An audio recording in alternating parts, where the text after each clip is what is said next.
You know how I'm realizing today would have been perfect? What happened? If today was actually the 6th instead of the 5th. So this episode would be episode season 6, episode 6 on Oh my god. on July 6th. 666. Almost perfect. Almost So perfect. almost there. Almost So there. close, so close. Ah, but it's all in good fun because we're here, we're loud, we're nerds, and it is time for another episode of pokeNERDS Inc.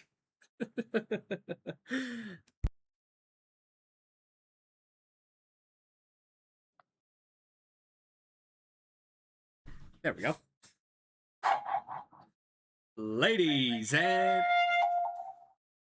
Ladies and gentlemen, boys and girls, and all the fellow Poke nerds of the world, welcome to the Poke Nerds Incorporated podcast, a Pokemon exclusive podcast just for us Poke nerds. Sit down, relax, and get to know other fellow Pokemon content creators in the Pokemon community. I am your host, the one and only Dork Master Spence. And ladies and gentlemen, we have another radical guest in the hot seat today. If you are unfamiliar with this man, let me introduce you to him. He is not only a full-on shiny hunter in the Pokemon community, he is also he also loves to diverge in other titles outside of Pokemon to stir things up and stir that pot to see what's out there in the world. You'll see him playing titles like Clair Obscure, Final Fantasy, Tomb Raiders, and even Echoes of Aincrad. That's one I definitely want to see someday. But ladies and gentlemen, please welcome to the show, Level Up Oreo. I appreciate you for having me. Very excited for this day. Thank you so much, Spence. Absolutely no problem, Oreo. Thank you for taking the time out of your day to come onto the show and let me pick your brain on what makes you the Poke Nerd that you are. Also, for those of you, also for those viewers that are in the United States, I hope you all had a happy 4th of July. I stayed home, I slept, I lazed around, I just went about my day. I didn't go out and see. I heard fireworks, I didn't see any, but that's just me.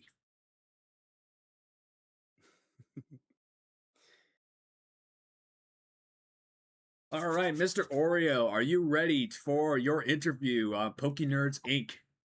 I am ready. I'm ready! Okay, so the first talking point is usually just a basic intro between both creators, like reintroduce yourself, explain the types of content you produce, and just a little bit of, and give us a retrospective of your Twitch journey, like what got you into it, when did you start streaming, and how your journey has progressed thus far to now. So, Oreo, you got the floor. Let us All know. right. Well, first and foremost, my name is Level Up Oreo, guys. I first came into streaming back in YouTube, actually. Um, I think I had a laptop. Finally, got my first gaming laptop. Had a program called Razer Cortex, I believe it was called, and I was like, oh, I could stream through here. So started streaming on YouTube. Did like variety, kind of messed with a couple things like Super Mario. Um, what was the other one? Outlast. Did a little horror. I didn't realize about Twitch until it was 2019, and I think the first highlight of my Twitch stream was Dark Souls. So Dark Souls 3 is kind of where it finally first exploded. Playing that game for the first time ever. Came across a lot of friendos in the community that kind of built off of RPGs. My actual name too. So I went through a couple different names, but I was like, all right, you know what? I love RPGs. What can I do to change my name to actually make it like a brand? And I thought a word level up because RPGs, you level up. There's a leveling system. I've always liked those type of systems. And Oreo came from a good friend of mine back in middle school. It kind of just stuck. And since then, it's been Oreo. So I'm like, you know what? I'm gonna keep it, change it up a little bit. Took out the E, put an I in there. um, but yeah. So and then it wasn't until last year that I was like, you know what? I kind of want to change it up a little bit. I like RPGs, but I really, really want to dive into Pokemon. But I never really knew how the capture card systems worked, how to get them. It wasn't until we went to regionals where my partner got me Pokemon Diamond, a physical copy of Diamond. So the running joke is my partner got me Diamond, guys. Oh, with the box And too. so Oh, dang. yeah, with the box and the manual and everything too Oh, inside. dude, With the manual. that must have cost him a pretty penny. I have to imagine. I think it actually only costs maybe around like $60. I think the guy only charged us like $60 for it. And we actually got it before the other people looked at it, which were I actually participated in the VGC regionals and I actually first the guy. I actually got to fight the guy who was gonna buy the game. Oh man. um and then we got a 3DS capture card, so that was the first one, the 3DS Oh capture, which man. started it all, and so that's how the Pokemon journey came, to be with, streaming Pokemon on Twitch, so that's kinda how it exploded. It went from RPGs, and then Pokemon just blew up last year, and I was like, "Alright, I got let me start diving into Pokemon some more." Well, first off, $60 for a copy of Diamond and the case and the manual. That is a bona fide steal. That is an unprecedented bona fide steal because I paid $60 for a single copy of Pokemon Platinum.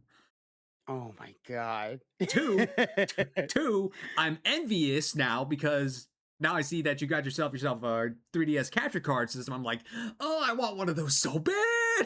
I want so bad.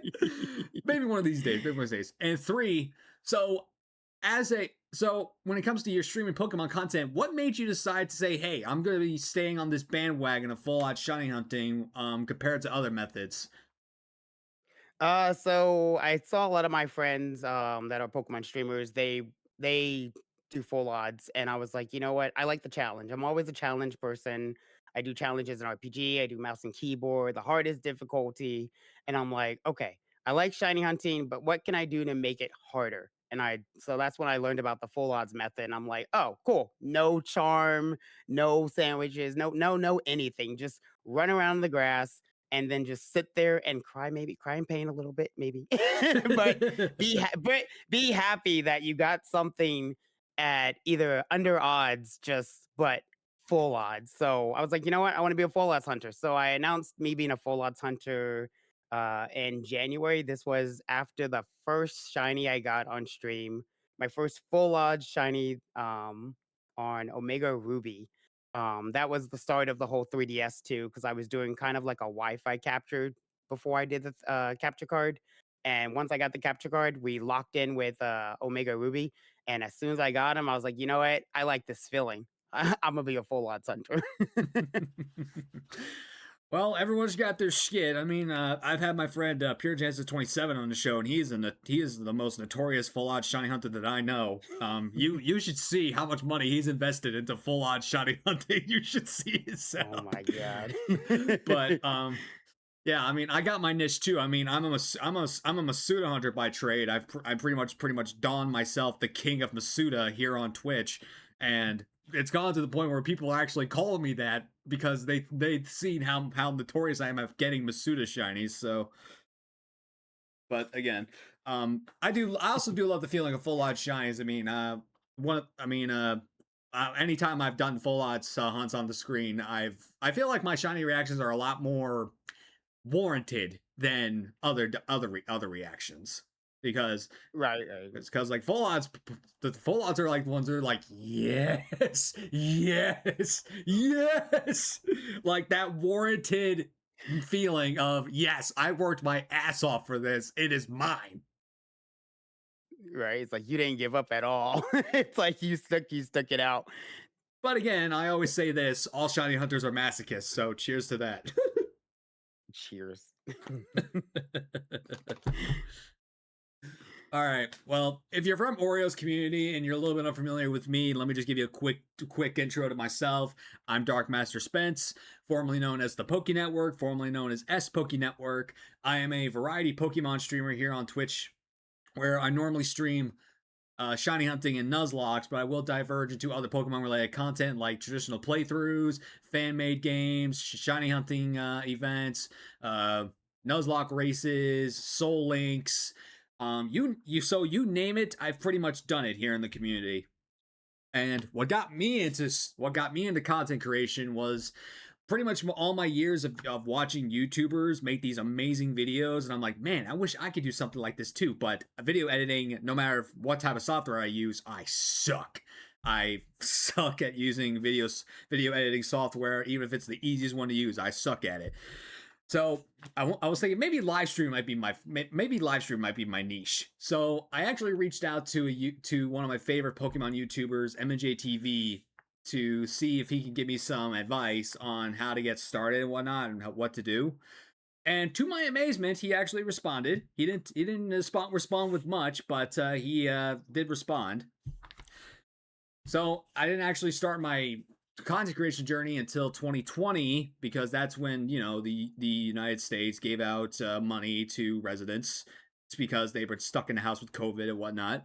So I basically dumped all of that into my startup PC, and oh boy, oh boy. Uh, I actually pre-built my PC, so it was good for the time, but I've obviously upgraded it since. But what my Achilles heel was at the start of my journey was that I didn't establish myself as someone like a chatter. Like I didn't really watch Twitch much before starting streaming. So I feel like that in my journey hindered me because when I came into Twitch, I was a complete nobody. Like no one knew who I was. I don't even think at the start I was even part of the Pokemon community because I did stream Pokemon, but no one knew who I was. But it wasn't until about I started in June 2017, 2020, and I didn't get like affiliate until about January 2021 because it took me that long. And I just, like I said, I had a hard time socializing on the socials, actually watching Twitch. I had a hard time doing that. But once I got into the groove of that, and I actually was able to start socializing more and more on the social platforms and Twitch, it all just started flooding in. Like I've had consistent viewers, people that I've been part of my community for years. I've done numerous Nuzlocke projects to entertain not only myself but the masses. But the biggest key to myself as a creator is that I always like my number one goal, and it's still to this day been the same, is that I want to share my love of Pokemon and my experiences with the community, especially with Nuzlocks, because when you do a Nuzlocke like for yourself, it doesn't seem like you're getting the it doesn't seem like you're having a lot of fun with it because not like you're just doing it by yourself and you can't tell anybody about it because you don't know a lot of people that love Pokemon. So when compared to Twitch, and people see that I do these Nuzlocks and I'm having fun, is because people are watching me and they're seeing like, hey, yo, this guy's going far. Like, yo, with this Nuzlocke, he's freaking taking on this guy with this mon and so much and so forth. It's all about having fun. That's all I can say, and it's been a really fun ride thus far. Hell yeah.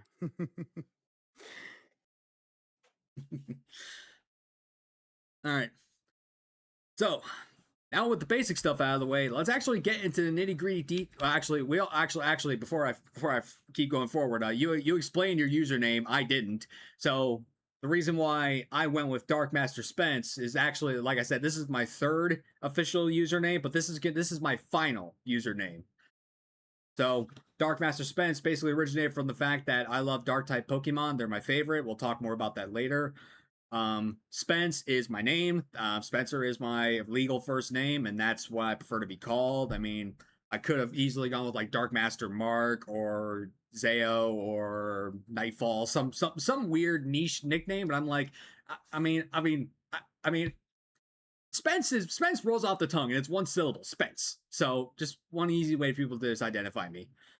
And then Master came from basically, the whole skit of the goal of every Pokemon trainer is to be the best like no one ever was, a Pokemon Master. So that's where Master came from. All right, Now, with that little tidbit out of the way, let's actually get into nitty gritty details of what makes you the Poké that you are. So, it's pretty obvious what your favorite Pokemon is. So, give us more details as to why it's that. All right. Well, we all know my favorite Pokemon is Gengar. This is just it has to be. um, the favorite. I think the reason why. So it took a minute for me to pick my favorite because I've gone through numerous Pokemon, Blastoise and Typhlosion, things like that. That still are like a favorite, but not like favorite. It wasn't until I think Pokemon Journeys when Ash actually got Gengar, from him being abandoned and how he's lovable, but he's so mischievous, but in a playful way. And then he's super strong. Like the boy does not give up at all, as no matter how much damage he takes.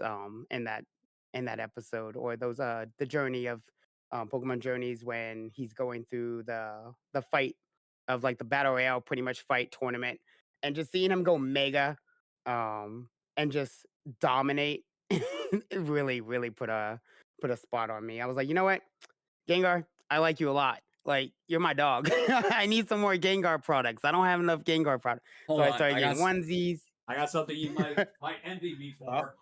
oh, oh, oh! Don't no! You got him, yo. That's from Build a Bear, isn't it? Yeah, my sister, my brother-in-law Oh my got this god. for me for Christmas last year. Oh my, I'm so jealous, yo. I think I saw him at Build a Bear. It was like $100, right? I Wasn't it don't like $100? I don't know how much this cost, but I was expecting a lot, so they poured it all into one Oh, present. That's all I'll say. I'm jealous. I'm jealous. I mean, the biggest Gengar plushie I think I have is the Squishmallow that my partner, brother, and the missus got me for my birthday. That thing sleeps in the bed with me every day. It does not leave my bed. It's on my bedside. But yeah, I think just his personality, all in all, it's made me love Gengar even more. Especially shiny hunting Gengar was a treat. For or shiny hunting Ghastly up to Gengar. So I don't have Gengar just yet, but I do have a Ghastly. So I can't wait to evolve it. Nice. Well, even though I got that, Gengar's not mine. So, I hold no secret that my favorite Pokemon is a Dark type. Cause look at me. What says about me that my favorite Pokemon is a Fairy type like Cutie Fly? Like, no, that's not my favorite. I love my favorite Pokemon so much. I have literally encased almost my entire arm with their line. Oh my god, that's so sick. Obstagoon, you are my bread and butter. You are my favorite of all time. Yeah. You could see him hanging on the wall back there. You could see him in my nerd cabinet, sort of, and various other things. But Obstagoon became basically when when it was announced um that there would be Galarian forms in Sword and Shield. I'm like, yay, they're doing new forms. So we saw like the Galarian Wheezing and whatnot first and whatnot. Then we saw Galarian Zigzagoon and Lightning. I'm like, oh yay, they turn black and white and they become literal raccoons and they get the dark type. And this is cool. Then all of a sudden, Lightning evolves into Obstagoon. I'm like, hello. When I saw that for the first time, it pretty much jumped into my top 10 based on looks alone. Like it looks so menacing and awesome. Like it defined it's like the definition of a dark type, in my opinion. And then when I finally got to use it in Sword and Shield, this thing is an abomination when you set it up. Oh God.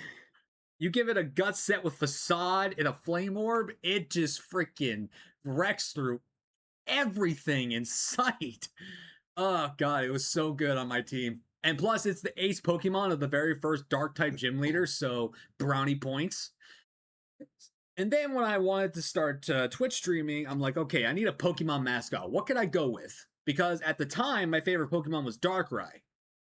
And I didn't want to feel like I was copying anybody because I know that Patters, another Pokemon YouTuber, used it as like a co-mascot, and I didn't want to feel like I was copying him. So I went with Obstagoon to differentiate myself because no one was using Obstagoon. No one. So I'm like, hey, this is gonna be my shit. This is gonna be my mon. So went with Obstagoon, never looked back, and it's become my favorite ever since. I think it's a good choice. So I think when they made the Galarian Zigzagoon stand up, I was like, all right, yo, it's getting real. I feel like he's gonna do some dirty things to people Oh, it does. in his skills. Yeah, it's not even though it's called the blocking Pokemon, it is an amazing offensive mon. Nice. I need to mess with it some more. I haven't really messed with Obstagoon too much. I have used it once or twice, but I feel like I need to go back and actually dive deep into like the Pokedex for that region. Like, if Obstagoon gets added to Champions, I will probably wind up playing it because A, Obstagoon is still gen locked to Generation 8, so it's still Oh, okay. stuck there. Like, winds and waves, bring me the Galarian Force back. I want my boy back. Uh, hopefully. Crossing them fingers. Oh, I'm crossing my fingers and my toes. Okay, so do you have a favorite shiny Pokemon? I'm gonna say yes. It is. I had to go through a couple. I was like, it's kind of hard, but I feel like my favorite, if it all came down to, is Trico. It has to be Trico. Like his red tail. I think the red tail and the whole body changing color to a different shade of green really pops off for a starter. Um, I've seen a lot of starter shinies, and a lot of them are good. Don't get me wrong, but some of them are just a little bit light shader color. But I think Trico's they did both. They changed his tail and his body, and so we got two different colors in one Pokemon for like that region. And I think that was like the start of it all before, because I'm not really too familiar with like a lot of shinies since I'm still new. So there's a lot of shiny Pokemon I haven't seen yet that's still gonna be a surprise to me. But the first two color shiny I've seen was Trico that I fell in love with. Hmm. I got a friend that would hate you for liking Trico, but I do agree that Trico has like out of the Gen 3 starters, Trico definitely has the whole Trico line definitely has the best shinies out of all of them. Yeah, just the vibrant colors. Oh, so good.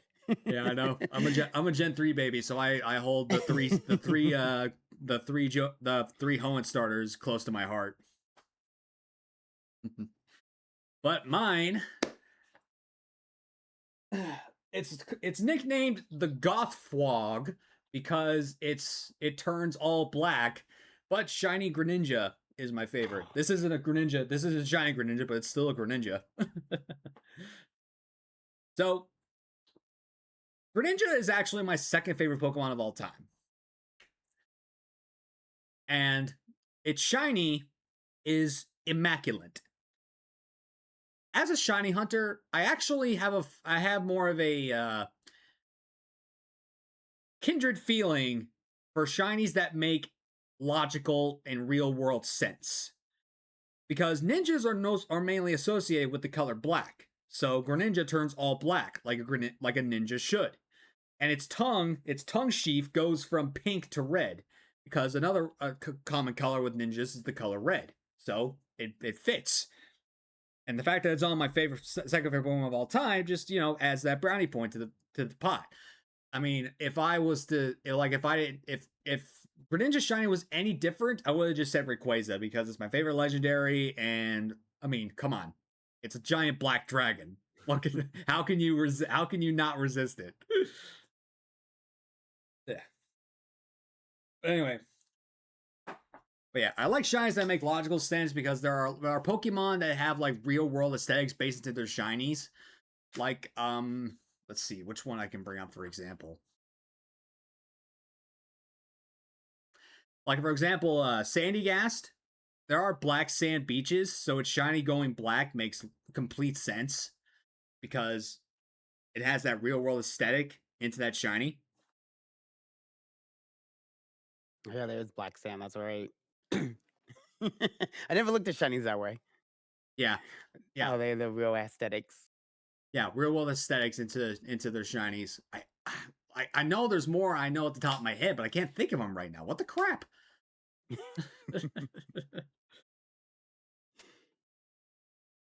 Ugh.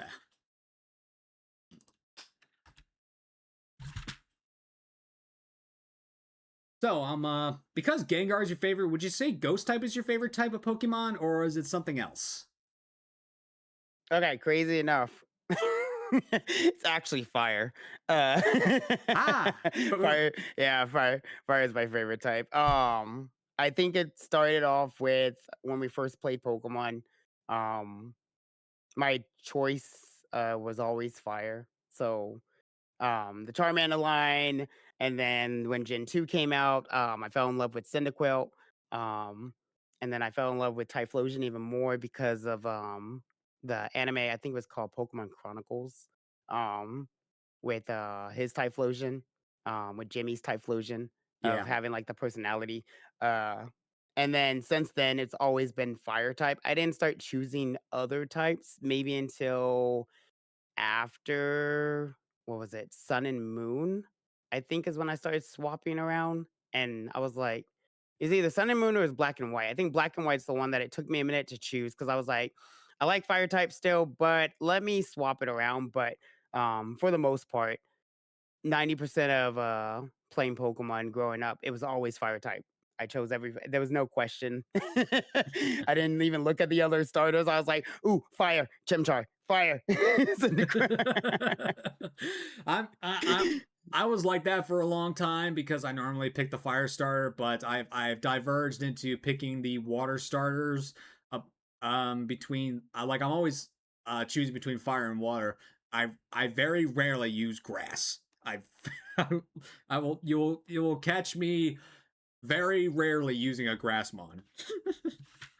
Oh, I think that's the same with me. I've never really touched grass all that much. I think the first grass Pokemon starter I chose was Chespin because he just looked cute. And I was like, "You're cute. I like your evolution. I'll switch. I'll switch for this one time." I think that's the only time I really chose grass. I chose grass in Gen 7 and Gen 7 and Gen 3. All other gens, no grass. Yeah, as streamers, we're told to go touch grass, but we still can't touch grass. Yeah, no.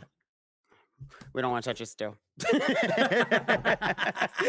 Still don't want to touch it. Even in Pokemon, we're like, nah. Nope, no touchy, no touchy, no touchy.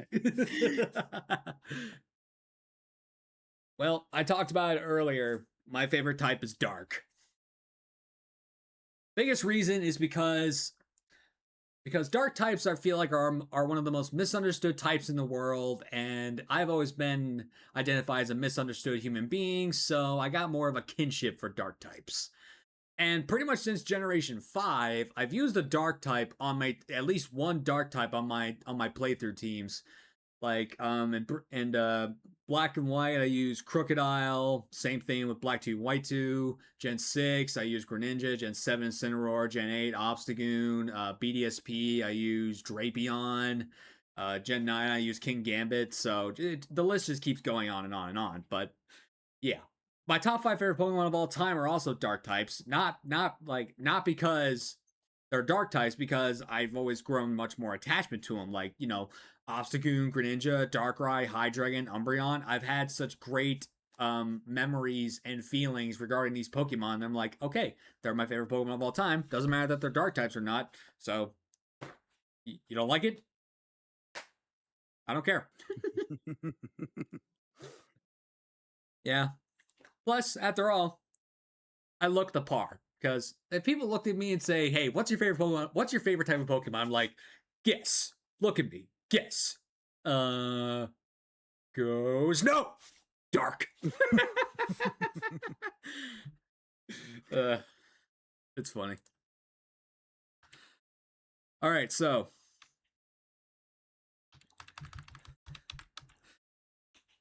I need two answers for this question. So what is your favorite Pokemon game? And that's including the main series game, the main series games, and if you've played any of the spin-off games, which one is your favorite and from that category? Okay. Well, easy for the main series one. It's Pokemon Heart Gold. Oh, you have the box too! Oh, I'm so jealous! Oh, hold on. You're gonna be mad at me. You're gonna be mad at me. Oh, you got two! Uh, Oh! I Oh, actually have. Do I have four? I think I have four actually. what? I, yeah. Oh, and goes another one. Yeah, Oh there's my another one somewhere in there. Yeah, I dude! have four. Dude, do you have any idea how much money you got in your hands? That's almost like $1,000. Oh Yeah, god, dude, my there's heart. like four. Oh, my heart aches. Ugh. Okay, Oh. okay. So aside from the fact that you own 4 copies of them, why is it your favorite game of all time? Okay, so when it first came out, I moved with my dad, out of state. It was just coming out at the time, and I was like, I need this like now. So I like begged my father to buy it for me, because I'm a Gen 2 lover. I played Pokemon Silver and Gold hours on end on the Game Boy Color. I think I had blocked in probably maybe like 500 hours on there, just running around doing everything I possibly could.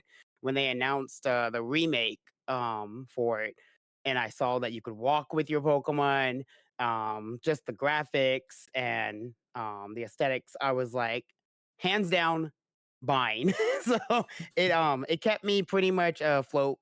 Living with my dad, working on the base and whatnot. So pretty much me and him, it was just me and him. So I got to walk around the tracks, and have my Poke Walker with me, and just having taking your Pokemon with you on a Poke Walker and just walking around the world felt so nice and just so relaxing that it just ended up becoming my most favorite Pokemon game for memories.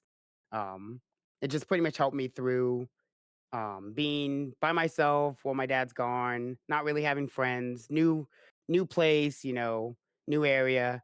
Um, and it just helped pretty much keep my mind in a very nice, clear space. While I just kind of just felt like I lived in the Pokemon world, taking my Pokemon out in the world. Like I'm a true Pokemon trainer. That's awesome. So what about spin-offs? Have you played any of the spin-off games? So I'm currently on spinoffs right now. I just finished Ranger. That one kind of choked me a little bit, but I Which loved one? it. Which one? There's The 3 of them. first Which one, the one? first one, the first one. The first I'm one. on, Dang, that's actually yeah. the only So Ranger game I haven't played yet. Oh, you haven't played the first one. It's good. It's a challenge. It's very challenging for the mechanics that it has. I started the second one. It got a little bit better, but I think my favorite spinoff would still say the mystery dungeon games. Going in the dungeons, floor to floor, having able to play as the Pokemon and see the evolving and the challenge. I think Mystery Dungeon will always be my favorite spinoff. Do you have a particular one that you like more than the rest of them, or is it just the entire Mystery Dungeon series? I would say it's probably right now red rescue and blue rescue because I think that's where you actually get to experience Groudon and Kyogre. And hearing Kyogre, yell that he's like the god of the sea. He's like, you're beneath me, you're beneath me. I'm like, you know what? I like you. I like you more because you're evil. You're like you're the god of the sea. Yeah, it's like, okay, Arceus. We have Arceus in the sky, but messing with land Pokemon and sea Pokemon and and a mystery dungeon game, they have the best quotes. Yeah, they definitely put a lot of effort into dialogue in those games, so you gotta give them kudos points for that. So I gotta say that. I mean, I've only played Super Mystery Dungeons, so I only have one game experience with that. But again, that's just my forte. I actually prefer the Ranger games over the other ones because those are the ones that I played more of. I played Shadows of Almia like I don't know, maybe 10 times over. So freaking, I had a lot of fun with that when I was a kid. I gotta go through that one next. I think that's the second one, right? Or the third one for Yeah, the Shadows of Lamia. that's yeah, Shadows of Valmia. That's the one they say is the best one. Like I think in terms Okay. of popularity, it's like Shadows of Valmia, Guardian Signs, and then the original. Yeah, that's the one. Is this Shadows of Lamia? Yeah. That one's the Shadows of Lamia. That one right there. The Ah, bad boy. I think I have Guardian Signs somewhere in this house, but I have no idea where it Okay. went. Yeah, so I'm going through Shadows because I only played the first one growing up. I didn't really remember too much about it.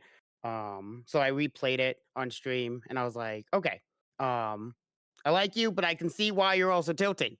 And then when Shadows of Almia came out, I was like, okay, I like this much better. I like the changes they did for the capturing the Pokemon. It was more of a it's more of a bar than a number because kind of letting go on accident and then watching the number disappear and you have to go back to like the start of the number kind of I think that's what I didn't like too much about it until they changed it to the bar system and I was like, okay. And Shadows of Almia's story so far too is really, really good. I'm liking it a lot. Yeah, I liked it too. I'm not going to spoil anything about it, but I'm just going to say it is a really, really, really good game to the point where Jaden Animations made a whole video about it. So, Oh my god. but anyway, as much as I love Shadows of Valmia, it's actually not my favorite spin-off game. But I'll talk about that one in a second. My favorite Pokemon game is Black 2 and White 2, specifically Black 2 and White 2. I love Generation 5. Gen 5, in my opinion, have the best storylines, written storylines of any main series Pokemon game. Um, um, Jeez, I can't focus with the cat on my lap. Anyway, um, yeah, best written storyline of the main series games, and what I really like about Black 2 and White 2 specifically is that it's actually like it's not really a remake of the games. It's not like it's not like a revamped version like Platinum and Ultra Sun, Ultra Moon. It's actually a sequel game. I like that they made like a sequel game because it actually takes place in Unova 2-3 years later after the original storyline of Black and White. And they added new Pokemon to the into the game. I finally got to use Lucario early in a Pokemon game, which I felt really happy about because I love Lucario. Um, but then what tipped it over the scales of awesomeness for me was the Hugh. Hugh, in my opinion, is the best rival we have ever gotten because it's not a fame and glory story for him. It's revenge. I love a good revenge plot, especially when now every time he's battling you, he's making sure that you're strong enough to support his cause, but not. Uh, yeah, I mean the very last one is for fame and glory, but every other time you battle him, it's like, hey, are you strong enough to support my cause? Battle me and see if you beat me, you're strong enough. But yeah, I love that about Hugh. But my favorite spin-off game is XD Gale of Darkness. Like when I first played that, like, whew, so cool. Um, I like the fact that all battles are double battles. So you actually need to be a little more strategic than you used to be. And the Pokemon animations were funny. Like there's one animation where Electrode faints and literally has eyeballs popping out of the tiny little dots that are supposed to be its eyes. Like I found that so funny. And then on top of that, when I played it, I played it for the first time. I knew who Mirror B was, but I forgot he's in the game, and I forgot he was a thing. So I just laughed my ass off at this weirdo dancing with a bumpy pompadour and or bumpy afro. It was just oh my god, it was so funny. But the storyline is also really cool too. And Shadow Lugia, awesome, awesome Pokemon. I don't think I have the save file on my computer anymore, but I would if I played XD again, I will not purify Lugia. I refuse to purify Lugia. Shadow Lugia is so cool. you mentioned huge too, and I was like, I think out of every rival themed, his was the best. Oh I yeah, think his is the one that I can play on repeat every day. he has a good battle theme, but I think in terms of battle themes, I think honestly it goes to Gladian. I think Gladian has the best rival theme in my opinion. Oh, you know what? I gotta re-listen to his. I think, yeah, his was a good one too. His is definitely in the top. Yeah, they're both good. Okay, so let's move right along from love to hate. So let me see your hateful side. So, what is your least favorite Pokemon of all time? Hmm. Okay, I'm gonna get hate on this one. I'm How? gonna get hate on this one. It's Trubbish. Hey, no, there's no hate. Yay! Finally! Finally! Someone who says they hate that thing. Oh, Thank it's you. Trubbish. Thank you so much. Oreo, thank I'm you so much. pretty Why do I'm you pretty hate sure it? you can guess why. It's a trash bag. I mean, besides besides so I dived deep in this. I was eating breakfast and I was like, "Oh, I'm gonna probably get looked at this way when I say this Pokemon's name on, today's podcast." But it's the bag. It's just the fact that he's a bag. He's just a little trash, but I think it's more the design. Just I think the design to me is just lazy. I don't like its design. It's cute. Don't get me wrong, it's very happy, but its design and just the way that they made him, his evolution, I still can't get over it. Um that was like kind of the start of where I almost stopped playing Pokemon, seeing Trubbish. I was like, I don't know if I can handle you, Game Freak, right now. You're kind of lazy a little Like bit. I hate like that Pokemon is in my top 10 least favorites simply because it's just trash. Like Yeah. literal trash.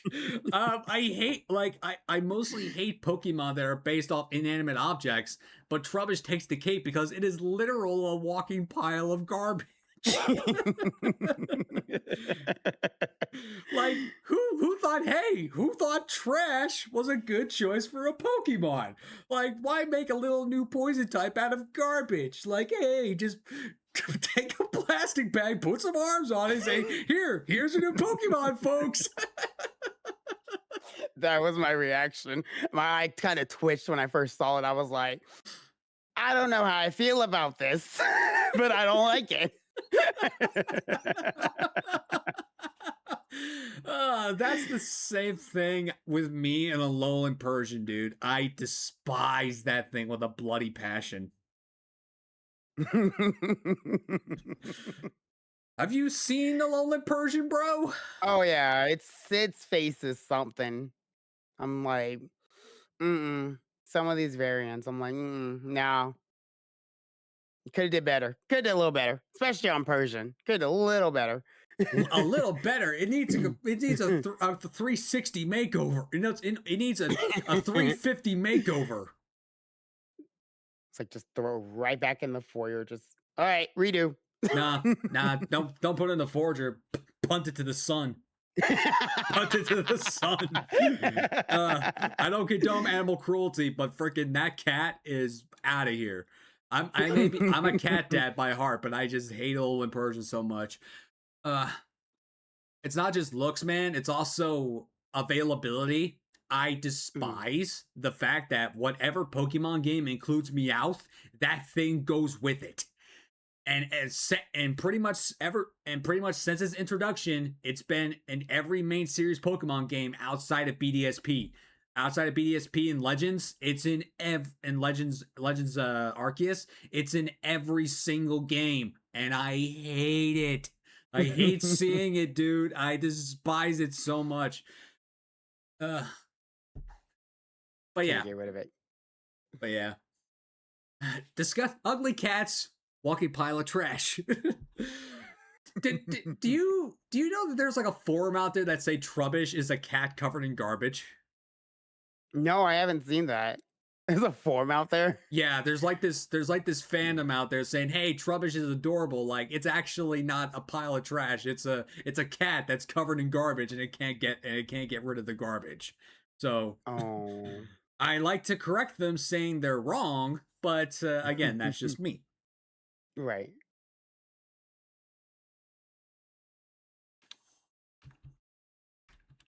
All right, so what about your least favorite shiny Pokemon? Hmm, I probably would say Gengar. I feel like they coulda did better with Gengars. Like the lighter, like just a different shade, maybe blue. Because how they start off with Ghastly was perfect. You know, the body change, the gas around his body was a different color. Hunter, stuck to its purple, but a little bit lighter with the blue tongue. I thought that was a nice little touch, giving him a different color tongue. But I think when it got to Gengar's form, it just kind of, lacked until you got to the Mega form. The Mega I love, Who but doesn't? but its original, shiny form. I realized they could have chose a different color, maybe reverse the color, make his body blue or Or they something. or they could have just made his body white from the get go. Yeah, yeah, or white, just make it white. So, yeah, I think it's Gengar, out of all of them. Just those type of Pokemon when it came to shiny, when they didn't really change the color, they just made it a lighter version of it. I didn't like those at all. Well, to be fair, back in the day, before like 3D, like the 3D versions of Pokemon, some Pokemon had noticeably different shines. Like Gengar in Gen 3 in Gen 3 Gengar's shine was a little bit more noticeable, but as a Gengar gained like a more purple tone over the years, it started to diminish that shiny of it. So that's why I can see why there's hate for Gengar. I mean, it's not one of my least favorites because I typically don't mind. I typically take those shinies with a grain of salt, but Mhm. there are shinies out there that I do take with a grain of salt because in Gen 9 there were two Pokemon that were the two most anticipated Pokemon throughout all the videos and spoil or uh teasers we were given. There were two Pokemon that were severely anticipated: Armarouge, Chark, and Cerulege. Those boys, they were very anticipated, and guess what happened? Their shinies are the single worst shinies I have ever seen. It's literally just their eye color changing. Nothing else changes but their eye Yeah, color. yeah. Like literally, it's literally just me taking off my sunglasses and saying, "Hey, that's a rare form of Spence. No sunglasses." It's literally just me taking off my sunglasses and hey, that's a shiny. Uh, but yeah, it's stupid because Charcadet is the same thing. So all three of them are in my category here because only thing that changes their eye color. It's stupid. They should have just swapped the color schemes Armor's Roulage and made Charcadet a charcoal gray color, and they would have been some of the best shinies in the game. But nope, we have to get crappy shinies. like, like there are so many bad shinies out there. Like I used to say that Regice's shiny was bad, but now I'm like, hey, it's not that bad compared to Charcadet Armor's Roulage. Like, come Yeah, on. compared to just eye change colors. Just put on contact lens and like, "Hey, it's a shiny." Yeah, exactly. I know it's stupid. It's stupid. All right, what about your least favorite type? I would say ice. It didn't really I feel like ice didn't have a lot to play with, Pokemon-wise. I think there's fewer ice Pokemon, um, typings. So, I didn't really have a fan favorite of ice type. Um, there's a couple I used, but I was like, "Yeah, I'm not a big fan of ice because I don't have a variety choice of Pokemon to choose from them." There's only, like, so many I think they even released for ice types Mm-hmm.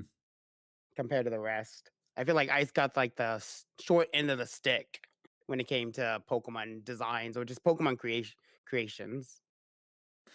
I could see that. I also think in terms of like competitive wise, Ice type got the worst end of it because Ice, the only resistance Ice has, it's to itself.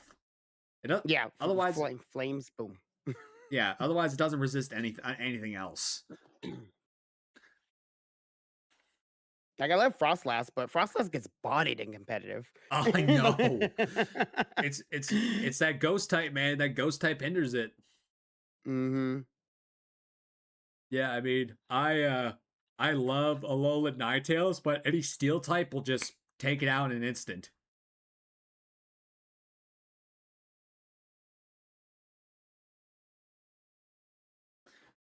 I'm trying to think what other ice Pokemons got bodied. Yeah, a lot of other, I know a good chunk of ice Pokemon that are good are also glass cannons, like Weavile, glass cannon. Right.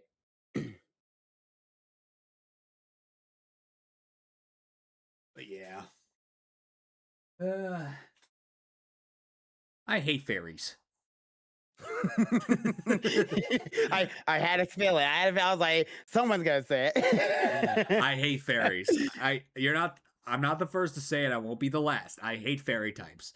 What the very first reason is because they nerfed the dark type when the dark type didn't need a nerf. You know what? I didn't know that the dark type got nerfed because of the fairies. Exactly. Not like fairy resists dark, and it's also weak to dark. Or if fairy resists dark and is super effective to dark. It's one of the reasons why people say, "Hey, High Dragon's a menace," but then Cutie Fly comes in with a fairy wind and like, oh, yeah, fairy types turned High Dragon into a fairy type's bitch, and I hate it. It's one of my favorites of all time, and I hate it. Ugh. But yeah, another reason I hate it is because do you remember back in Gen 2 when Steel and Dark were introduced and they got a few new things here and there? Yeah. Yeah, they got a few new things. They got the gym leader, the Elite Four member, new Pokemon, the pseudo old one old Pokemon gained the Steel type, but then Fairy came in and holy shit, they just shoved that type down our throats with new Pokemon, old Pokemon getting the new typing, a gym leader, a legendary, the ace of the champion being fairy type. Like, oh my god, just quit shoving it down my throat. I get it. There's a new type. After all these years, we get it. Stop it. Like if they introduce a new type in Winds and Waves, I'm praying they don't do the same type of overhaul they did with fairies because if they do, I'm gonna wind up hating it because of the overhaul. Yeah, because I remember that. I remember when the fairies just kind of shoved down our throats because everything like Jigglypuff, everything that's a fairy, things that weren't even a fairy type, just fairy, fairy, fairy, fairy. And I'm like, now just destroy dragon types. That was like the meta for like ever. It was like, oh, don't even use ice anymore. Just use a fairy type. Yeah, after fairy types were introduced, ice types basically just nope, nobody started using them anymore. Unless you're like me and I do dark only Nuzlocke, and my only counter for dragons is Weavile, so I have to use ice type.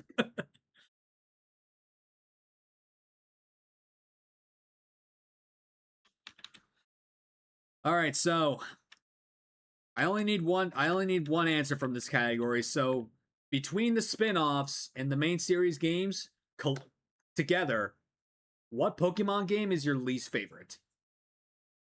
It probably would be Sun and Moon. Only because I think around that time, I wasn't a fan of the trials and the changes of getting rid of the gym leaders. That was like a big, big change for me. Because I love gym leaders. I love gym leaders. I love Elite Four. So when they brought the islands, I was like, all right, there's not gonna be enough. You're probably not gonna, and it feels incomplete too. Like Sun and Moon doesn't feel complete at all. There's other islands we probably should have gone to. Um, the totem Pokemon was a nice touch, but I wasn't really a fan of the totem. It wasn't in like I like the anime, but the game itself just I didn't like the changes at all. Mhm. I didn't agree with them. Did you play Ultra Sun and Ultra Moon, or do you think those games are just a tad bit better? So it took me years. I think when Ultra Sun Ultra Moon got announced, it took me years to even jump on that bandwagon. I didn't get it day one. Like, it's the same game. It looks like the same game to me. So it wasn't until I think I got my partner back into Pokemon that I was like, "Hey, did you ever play Ultra Sun Ultra Moon?" He's like, "No." I was like, "All right, here I'll buy it for you. I'll buy me Ultra Sun." So I started actually playing it. Like it a lot better more. Um, I think for just the storyline and how they gave the starters better, and the story got even better. And what was it? What's his name? One of the legendaries you have to fight. He just body smacks you. I Like the know game's like, Ultra yeah, Necrozma. Necrozma, yeah, he just bodies you. I'm like, I had to go back and get a Mimikyu just for disguise, just to go first. And I was like, you know what? I actually like this. I'm getting beat up. This is what I want. So I was like, all right, I have Sun and Moon for like collection purposes, but I prefer Ultra Sun Ultra Moon over them. Yeah, I do too. I don't even like. I wouldn't even play Sun and Moon if I didn't have a shiny hunt that I still need to do in that game. I still need to find shiny type null. That's like the only. Oh yeah, That's like the only shiny in Sun and Moon and Ultra Sun and Ultra Moon I still need to find. But yeah, yeah. For me it would be X and Y because like I said, the fairy type being shoved down our throats, like I just didn't like that. I also didn't like that this was like the very first game where basically the whole hand holding trend started because they pretty much eliminated grinding by making the exp share a key item. Every teammate get experience.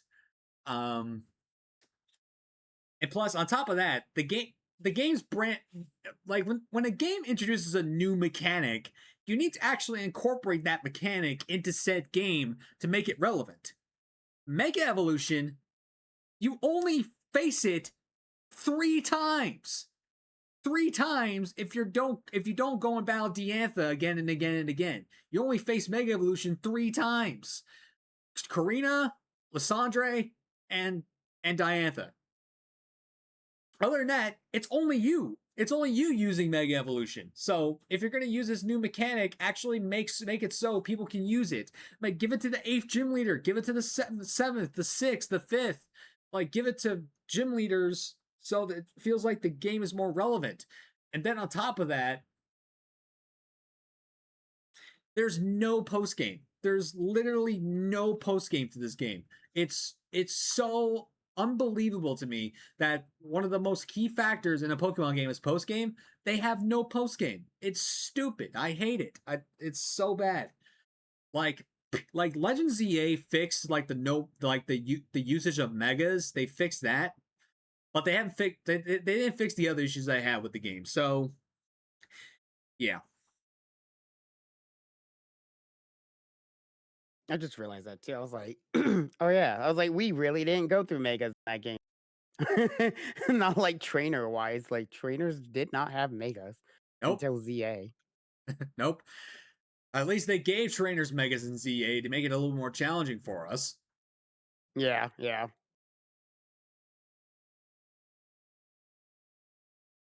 All right. So, what can you remember? Dive into your memory banks. What is the very first memory you ever have with Pokemon? Your very first experience with it, with the entire franchise? I believe it was Pokemon trading card game for the Game Boy Color. Because we had got Game Boy Colors for Christmas. Um, and that was like our first experience. I think I saw it in like a magazine when we went to like the game stores, and I asked my parents, I was like, can I have a Game Boy Color? And then my brother got one. And so it was trading card game for me. We didn't actually play I didn't get to play Pokemon Red and Blue until after the fact. So, um and then I think also like the movies that was like right after the game. I didn't even know there was a card game until I got trading card game. I actually completely forgot that the card game had a game for it back on the color. I absolutely forgot about that. So like it was in there, but I just didn't have it, out front, I feel like that one's unmissable too, because everyone just remembers red and blue. And that one was hard too. It was very hard for playing it as a kid. Like it went through the tutorial of, the decks. There was the Blastoise decks, the Venusaur decks, the Charizard decks, and you got to go around. And that was kind of like your gym badge, your gym battles that you got to do. So you had to fight different people to actually, and then the prize method, winning the prizes. That's what really taught me how to play the card game before I actually learned that, hey, there's an actual card game out here that kids are playing. And I'm like, oh, there's actual cards. I thought it was just a video game. Yeah, even though I've actually played the card game a few times here and there, I still don't know how to play it. I still don't know. Uh, I would have to do it nonstop for a while to get good at it, but maybe I don't know. uh, but my first experience with the franchise was the anime, or as back in the day, it was the cartoon. like, like back in the day, I didn't really know what anime was, so that was just the I guess the Western definition for anime back then was cartoon. So the Pokemon anime, it was a 3 episode cassette. No wait, VHS tape of Pokemon Shipwreck, the Isle of the Giant Pokemon, Tentacle and Tentacool, and I was just completely mesmerized by the show. Like two franchises like were my definition in my youth. Pokemon and Blue's Clues. So the fact that I diverged in Pokemon was so cool because as a person on the autism spectrum, I like only try to focus on one simple thing here and there. But the fact that I diverged in two different things, I'm like, oh god, I actually got a mind. But yeah, I just snowballed from there, and I experienced everything else. Man, I love that anime. I think I had it on VHS as well, the Pokemon season. Yeah, I wish I kept some of my old VHS tapes. To be honest, they're worth good money. I miss my Pokemon movies for the VHS. The Pokemon Oh, first movie. That oh, was I we watched that one on VHS every day. oh, that was the shit back in the day. That was the shit. Okay, so the next segment of the show is what I like to call the emote elaboration. So go ahead and share some of your. Do you have any Pokemon themed emotes you can share in the chat with us and give us a little bit of backstory as to why they're a thing? Because I know that everyone's got stories behind their emotes, so I want to know what Pokemon emotes you have and why they're a thing. Yeah, let me see real quick. I know I have one that's funny. Is it still on here? Let me see. Where is that? Oh, here they are. Okay. I don't have that one on here. All right, so I got this one. Um, it's the smirk. It's the anime smirk Gengar. Um, so that one actually, my friend gave me an idea about. I actually got it from Etsy, from creators on Etsy, because that's a really nice place to get some nice emotes from. So shout out to them.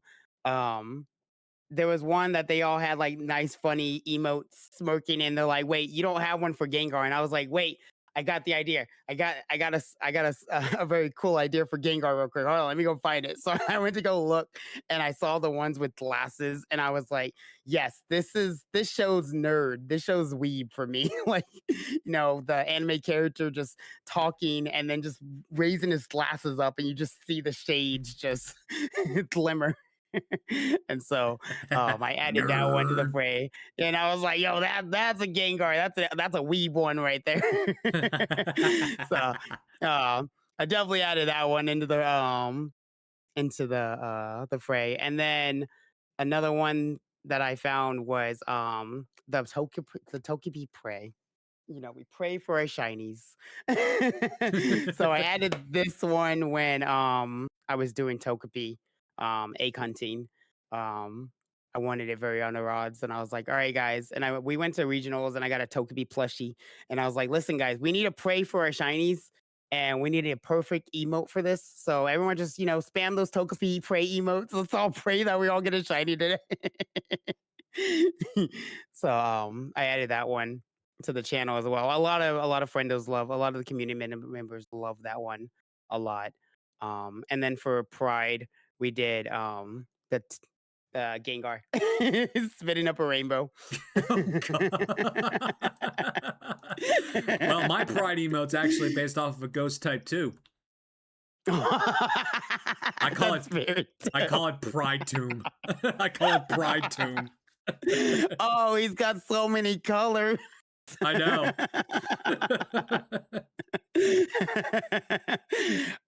And then the last one I'll show is this is fine.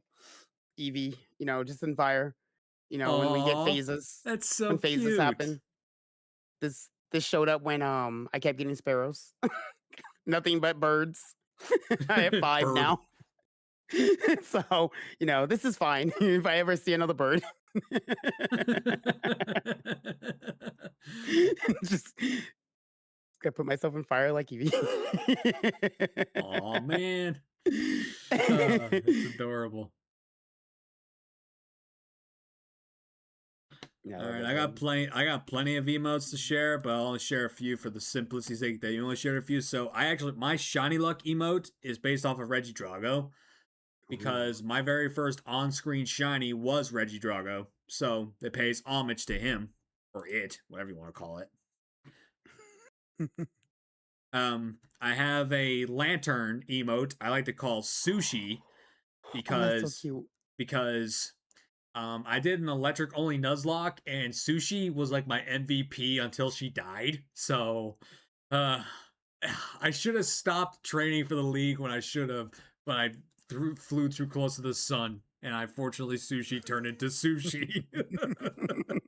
I like the head bandana on sushi. It's cute. Yeah, it's basically like a sushi chef, a sushi chef.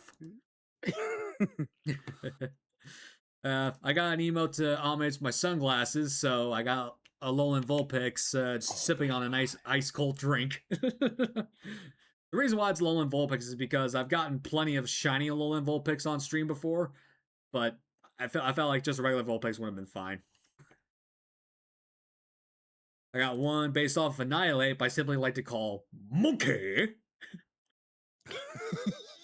where it's just like just Annihilate being really pissed off and punching the ground right in front of him. It's just really cool.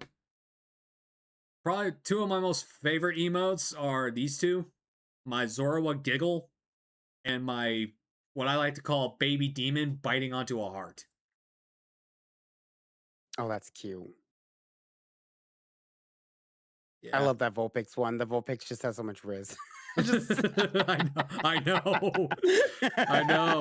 It's so cool. Yeah, Chris did an amazing job with that.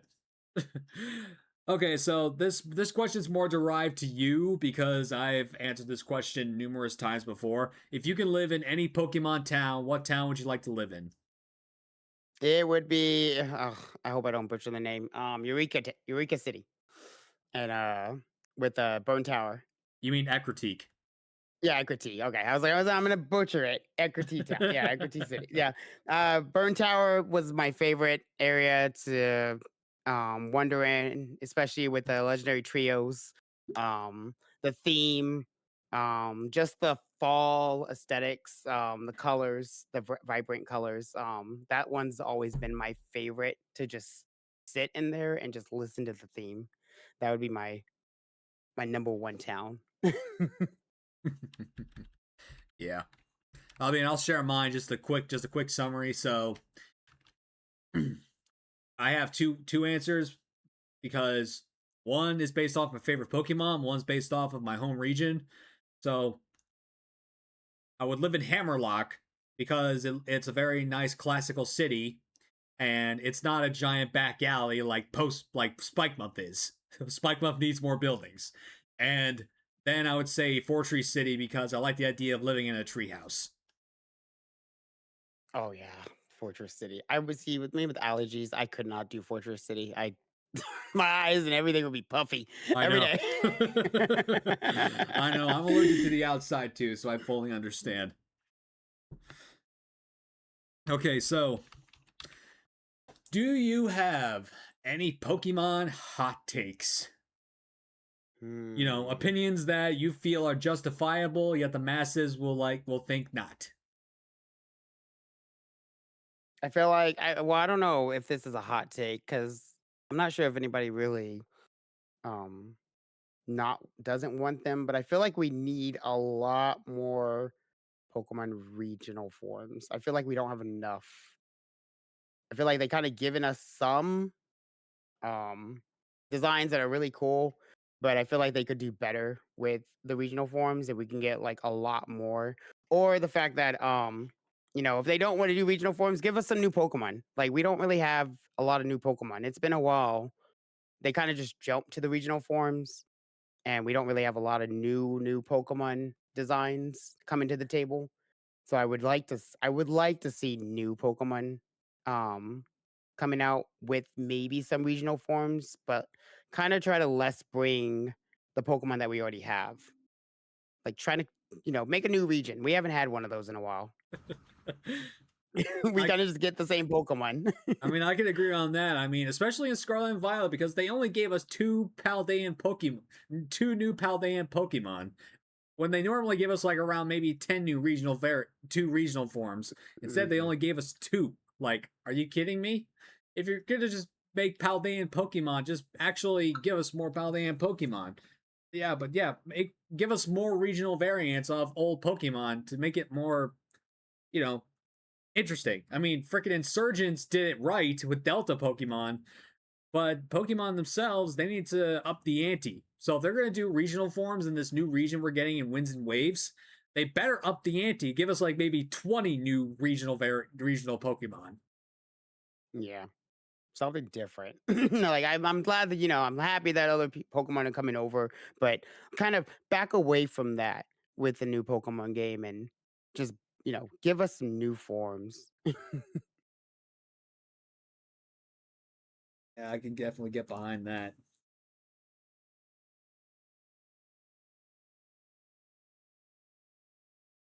All right, so next up is the shared experiences category. So we're going to dive into some Twitch clips that we have collected, and we're going to showcase them.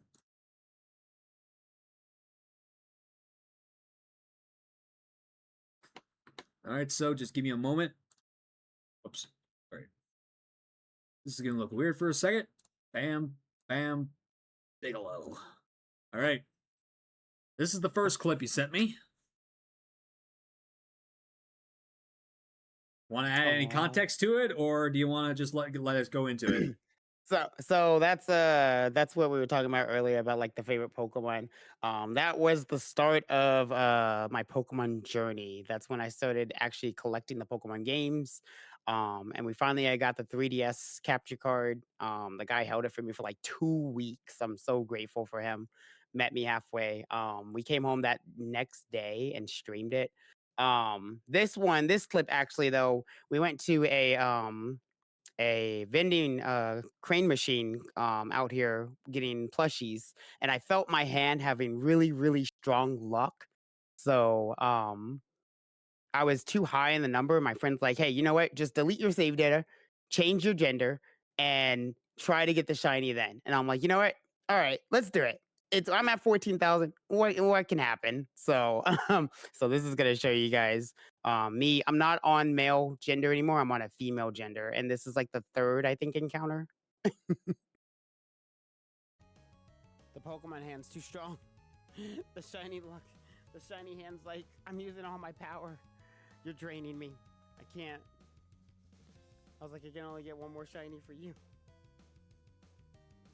Like, work. Shiny! Oh! CP! CP! CP! CP! Draco! Draco! Oh! We got Draco! I got Draco! Oh! It's over. Draco! It's over! It's over! It's over! Oh my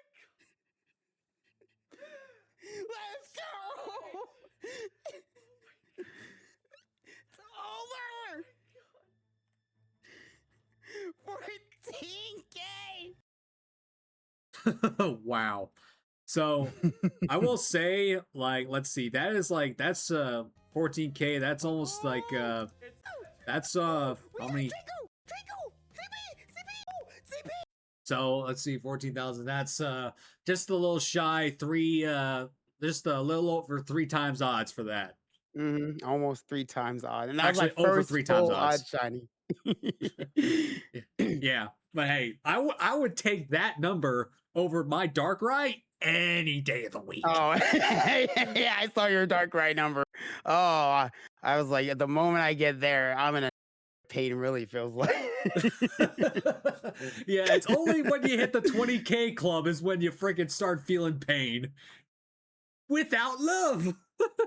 I did hit a 20K on a Cyndaquil. Cyndaquil took me, I think, a total of 27K. 2 phases on a Chikorita on the same copy, Soul Silver. Ah, no. Ah, no, no, no, no, no, no.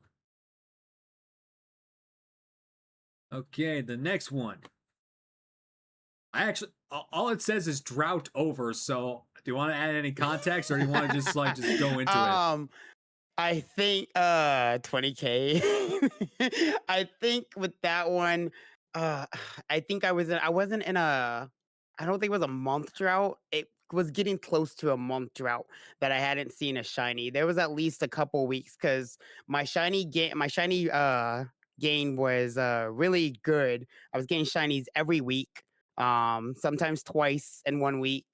And this one actually took, I think, almost 3 plus weeks, almost close to a month without a shiny.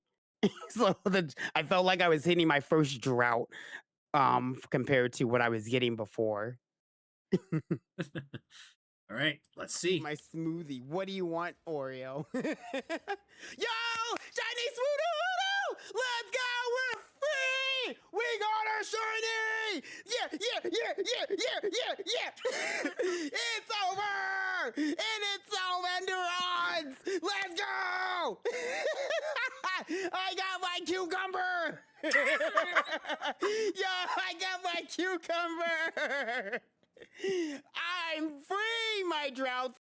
Okay, I have never in my almost 30 years on this planet ever heard anyone call shiny Sudowoodo a cucumber.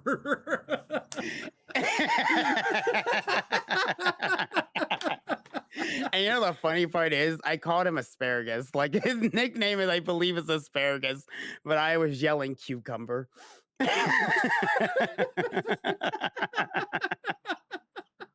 Oh, that is funny. That is funny. It's Kevin the sea cucumber.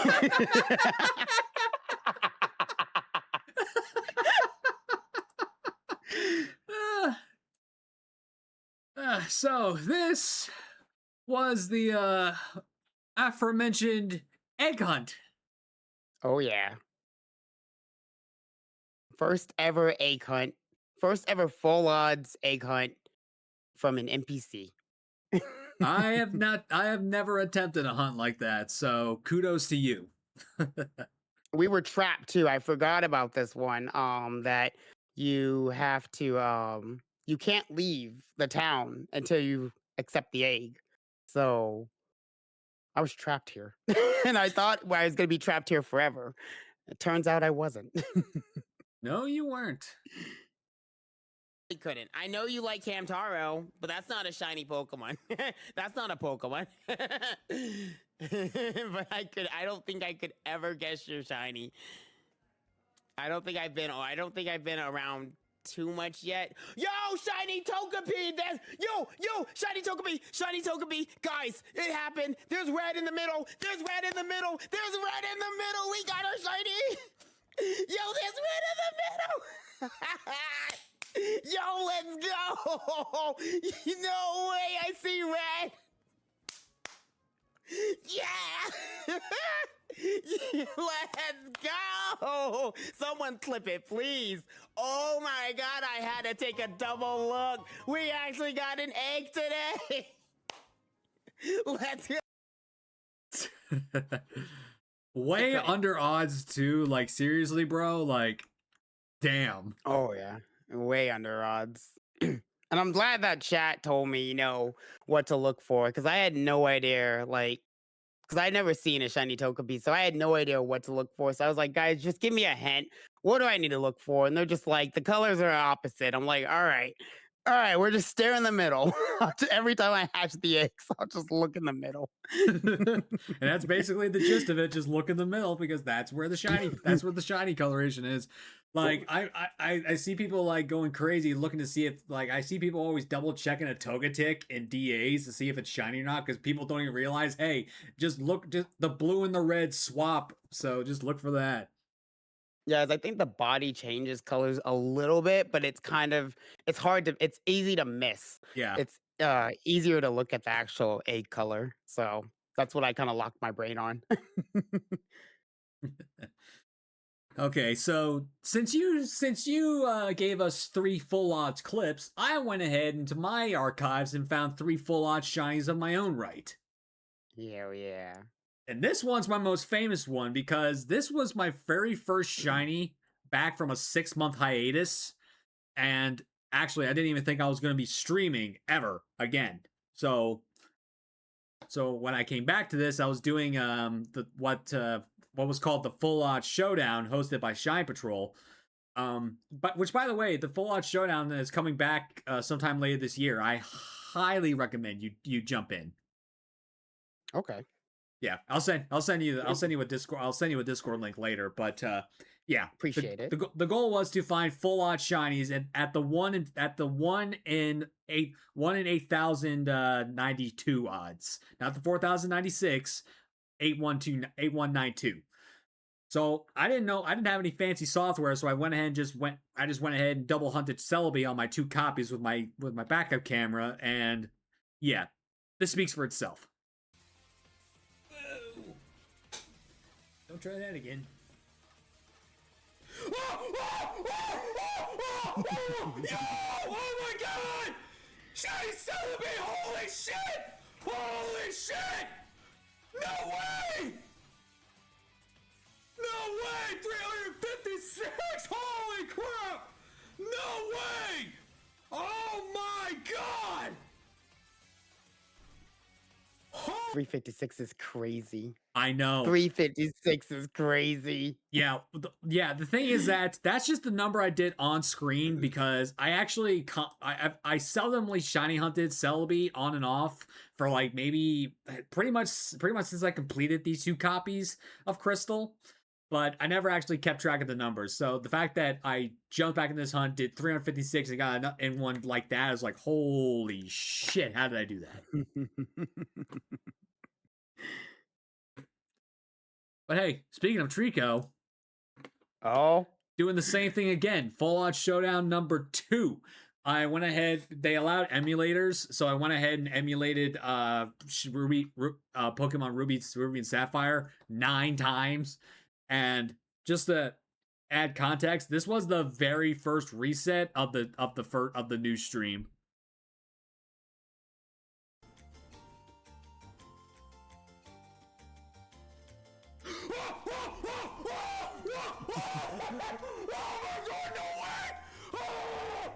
First reset of the day, are you kidding me? Holy shit! First reset of the day! Shiny Trico! Holy shit! Holy shit! No fucking way! No way! No shot, dudes! No shot! No freaking way! No Yeah. first first day shiny. First reset of the First day. reset. Yeah, That's and I'm crazy. gonna be brutally honest. I was only like 25% awake when when I was conducting this hunt. So yeah, that woke me up. That woke me up. That woke me up. It's it's like you're still yawning, you're still stretching, and then you just open your eyes and you see a shiny in your brain and just overload. Y- 100%. Yep, brain overload by big time. So, do you remember the skirmish Kanto event from Shiny Dex? Yes. Yep, I partook in this, and I found I somehow found a shiny. Um, but I also pissed off Sated Saze because he was going for the same Pokemon, and I believe I rated into you when I found this shiny, and he literally blasted over the VC. Spence, I have a bone to pick with you. I remember this one. Oh, this is a good one. Yes, it is. Puzzled me since the beginning of Pokemon.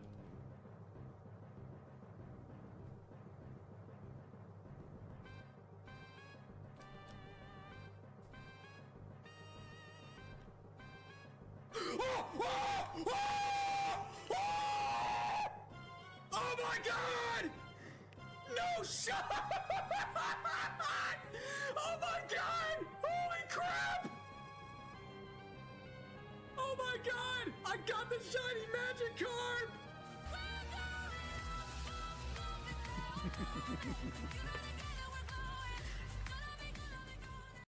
Golden playing on top of that was just like icing on the cake because it just fits so well. But yeah, I was so shocked. I did something I don't normally do, and I took my sunglasses off. I forgot about that. You're like, there's no way I gotta look at this actually with my real glasses.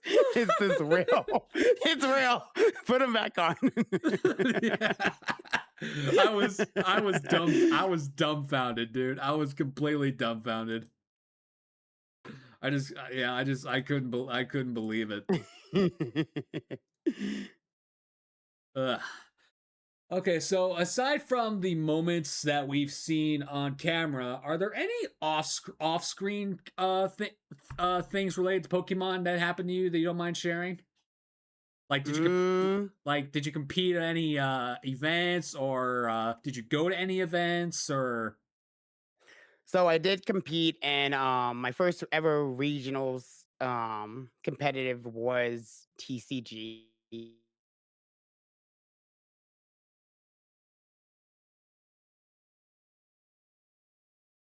Dragged me to a card shop out here, and I met a lot of Pokemon fans that also love Pokemon. So they all taught me how to actually play the card game, and we participated all together in the regionals out here in our state. Very nervous, nerve wracking. I didn't really win anything. Like I got bodied. I had a deck.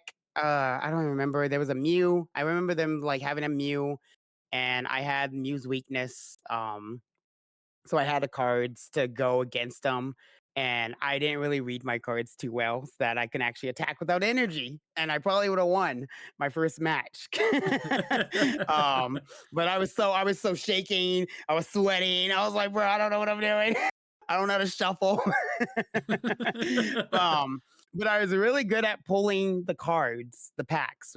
We sold Pokemon cards at our store, and I would just pick randomly numbers. And I got like Iron Hands. I actually got like the shiny Bubble Mew card from one of the oh, boxes. I didn't damn. even want it. I didn't want the box. My boss was like, "Get it, get it." I'm like, "All right." And first box was actually the shiny Bubble Mew card. Um, that's worth like so much money now. I know it is. Like, hold on, man, hold on. I recently went to NAIC, and I was able to get my hands on a booster box of what's it called? Chaos Rising. Right. I pulled the freaking Mega Greninja illustration rare Oh card. my god. Yeah. How much is that worth? Right now it's only worth about maybe at most $300. So this is the most Oh, it's gonna go expensive up. card I've ever pulled. I'm keeping it nice and safe and flat in my nerd cabinet. And then a year after that, I was like, I thought I wasn't gonna really compete again. I was like, yo, that was nerve wracking. Yo, I'm scared. I don't want to go back. So my boss was like, but you said if they was gonna do another competitive out here, you join VGC. And so I was like, yeah, I did. All right, we'll go. So I did VGC the year after, and I actually won a match. So I'm still learning competitive. And I put a team together. I actually took a non-restricted team to a restricted tournament. and I actually won a round. I actually won against a person. I actually won both rounds because he accidentally double protected, and so that cost him the first match. And then I won the second. And then the guy that I showed the diamond copy, I fought him. Me and him were actually duking it out. I won one, he won one, and the only reason why I lost is because I thought that my I was using a sand team. I thought Tyranitar could tank it, got bodied, lost my sand. So the weather took effect, and his sun came back out, and so my fire move did nothing. Or the rain, I think it was drizzle. Drizzle came out, and I couldn't do the rain because weakness, the ability. Whoops. But uh, yeah, I was like, oh, well, that cost the run, and we were on match 3 at that time too. So, but it was really fun. It was really fun. I really did enjoy participating in competitive. I would like to do it again. So I do have champions. When I dive into it, I do want to get back into the competitive side. That's awesome. I know how to set up competitive mons, but the thing is like with me is that I'm not really a competitive player by any shake of the imagination. I'm always more cat, even though I'm a diehard Nuzlocker, I'm always more casual with things and just trying to take things easy. But again, that's just me. Yeah, I'll support anybody who's competitive, but I'm the same way. Like I've never really big on competitive. I'll try it every once in a while, but it's not really my cup of tea either. I get very nervous. I get very shaky during any casual games, any battle royale, something like I'm like when it gets down to the last part of the game, I start shaking like and I'm like, I can't concentrate. So yeah, I'm more of a casual too myself. But it was fun. It was a fun experience hanging out with friends. Yeah, I'm just like like I said, I recently just attended NEIC, but I did something different this time where I actually cosplayed, and I cosplayed a Team Magma Grunt, and everyone loved it. Everyone was loving it. Like, and I hung out with friends that I actually made at the previous NAIC, and I was hanging out with friends that I knew, well, people that I knew. I didn't really hang out with them, but I just saw them around. I was like, "Hey, buddy, what's up? The cool to see you, whatnot." And yeah, if you're ever at an event and Nora in the future is there, I highly recommend you do the retro shiny challenge they do, because she and Quick Panic do this like thing where for a solid hour everyone is shiny hunting retro shinies. you know, So we actually did get to do that at the VGC one. Was it the TCG or the VGC? I think on both. Unfortunately, Nora wasn't there. Nora had got sick. Um and so I did get to meet Quick Panic, Quick Pick. I got to meet him. Tales of Taylor, I believe, was there as well. So there was a couple of streamers. Someone actually got a shiny too, and I yeah, believe they did a someone came over and interviewed, and it got posted on YouTube. yeah, that's off. No, that's awesome. We did at NIC. We got about 5 shinies. In about an hour, Quick Panic got a shiny. The girl I was sitting next to got a shiny. Demon quit biting my Oh fucking my. feet. Ugh. But yeah, 5 shinies is crazy. I know. 5 Yeah, in an 5. hour. Yeah, it was crazy. But yeah, back to my experience on NAIC. So it was also just actually, I actually posed for actually I think it'll be easier for me to just go to Twitter here and just showcase what it was.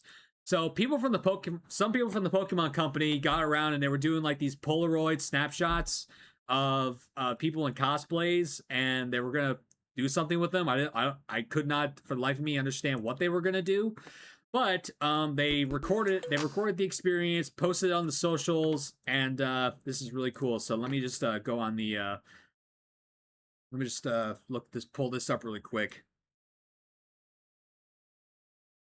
So here's what they did. They were taking pictures, they were giving out Polaroids and packs. I actually met that guy, and we took a few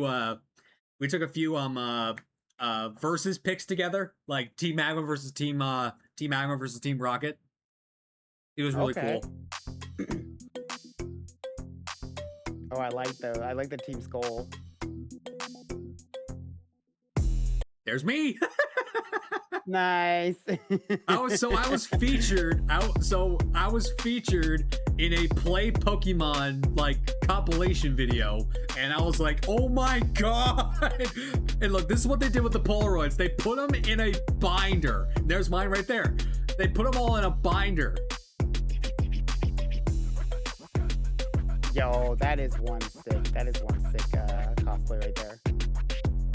Yeah, actually, something I found out about that cosplay is that at Worlds they do this thing like they do a cosplay showcase.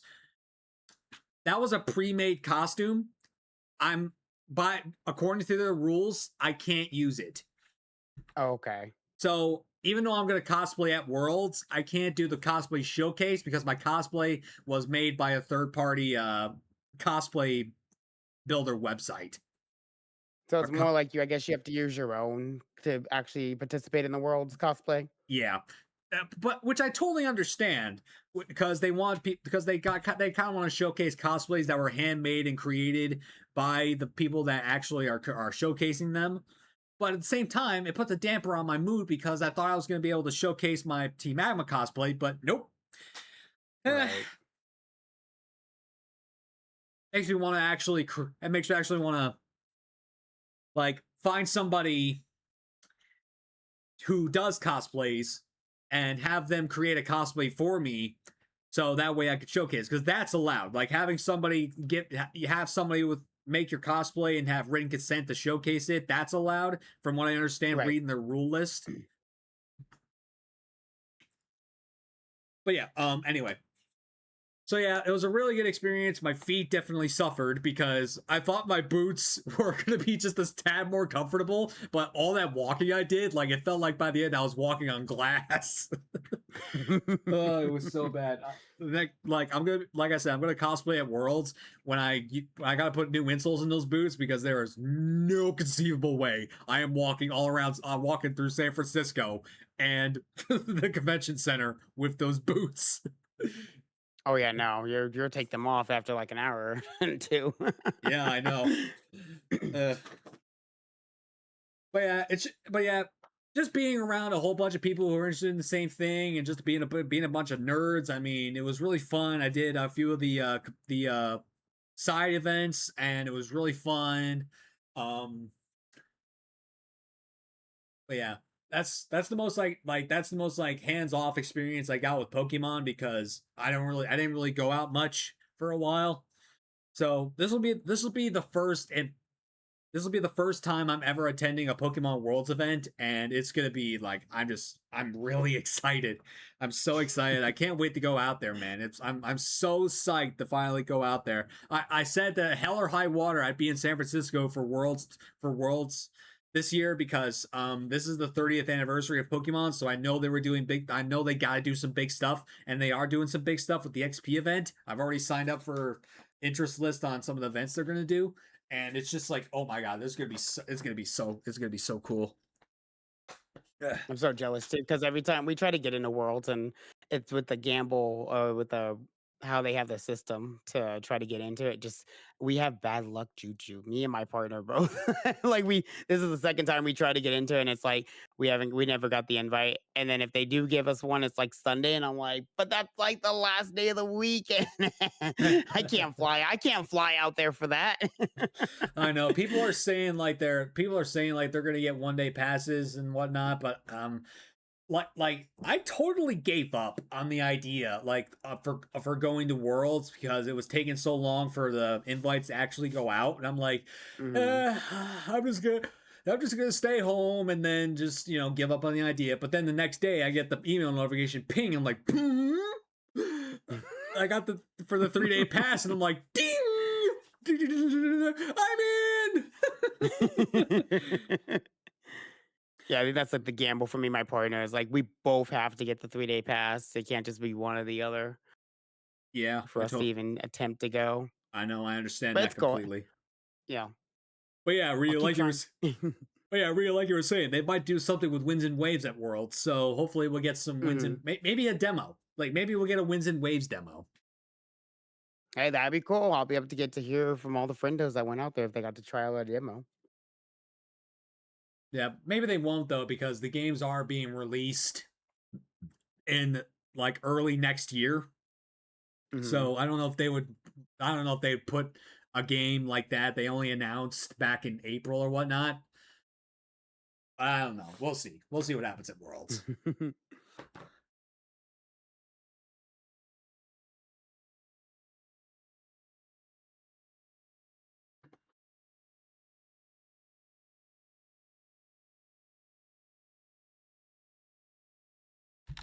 Let me pull this up really quick.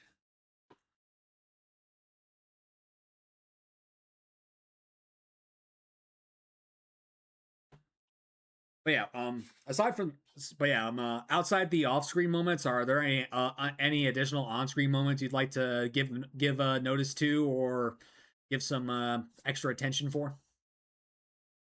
Mm, as in, like, Like, towards like my content. yeah, like like other moments that you've had on screen that we didn't showcase. Okay. Yeah. You want me to send them to you? No, you could just Oh, we could talk about them. Okay. yeah, you could just talk about them. Um. So there was which one? So there was when I got Swoodoodle, for instance, when we did the clip for that, that same day, I was trying to figure out like what else is shiny on. I'm like, okay, I didn't expect to get this shiny so soon. What are we gonna go hunt now? I tried doing the grass touching, it didn't work. So I was like, you know what? Wait, there's a game corner, guys. I didn't realize, because it's been years since I played Hard Gold Soul Silver. I didn't realize that the English version of the game corner is an actual mini game of like that Minesweeper game that we used to all play back on Windows 98. I suck. So I I didn't suck know. at that. I had my friend walk me through the entire method of farming gold real quick so I can get money because the Japanese one is the original um the original, casino. You could just buy your coins. And so we end up I was like, okay, let's shiny hunt. I got enough money to buy maybe like four shinies on each game or five four Pokemon on each game. And so we got Abra the same day. I think it was like 340 encounters. I got a shiny Abra. So we got Jeez. two we got two shinies in one day. Um and then I think the next day right after that, I end up getting a shiny Heracross for headbutting, looking for Apom still. To this day, we keep getting sparrows, but I did get a female Heracross, which was the one I wanted, so I was very happy about that. But within maybe like an hour, Spearow shows up again, which was number 5. He showed up on the game. He showed up on the game right next to it. So I have 2 DSs with Heart Gold. There's one in the Japanese and one English. So the Heracross was on the Japanese, and 2 hours later, the English version gets another shiny Spearow. And I I'm was like, all right, yeah, I love to having two shinies, but this is not. Why couldn't you be the monkey? I'm surprised. I'm surprised when I asked you what your least favorite Pokemon was. Surprised you didn't say it was Spearow. Oh yeah, not yet. That might Not be. yet. It Not might yet. be. If I mean, the running joke. Well, it's not even a joke at this point. I did promise. If I get 6 Spearows, I have to get a stinky bird tattoo on my shoulder. Oh So no, yeah, dude! yeah. Don't, dude. I would never make that type of promise, dude. Like, I'm like they. like if I'm getting a tattoo, it has to hold meaning to me. Where I was getting Pokemon for because you lost a bet. I mean, yeah, that's yeah. I would never do that. So you're more of a man than I am. So or maybe you're more of a fool than I am. I don't know. That's why everyone calls me the Bird Master. It's like, oh, you get nothing because I have like 5 Sparrows. I have a Pidgey. I think there's another. Oh, and then the running joke is, well, not even a joke. I don't consider it, but that's me. That's probably my hot take. I don't consider Magmar being a bird, even though they're like it has a duck-like face. I'm like, well, it doesn't evolve. When it evolves, it loses that feature. So it's not a bird. But I did get a shiny Magmar and RCSN. They're like, there goes Bird Keeper Oreo again, getting those birds.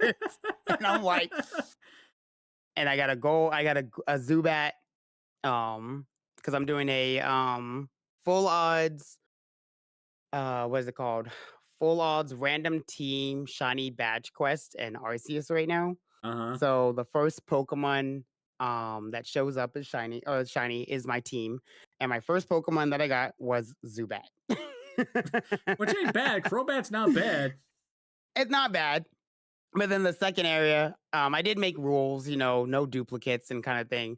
Because the second island I did get another shiny and it was Golbat. And I was like, all right, listen, RCS, you can't be doing this to me. I don't want dupes.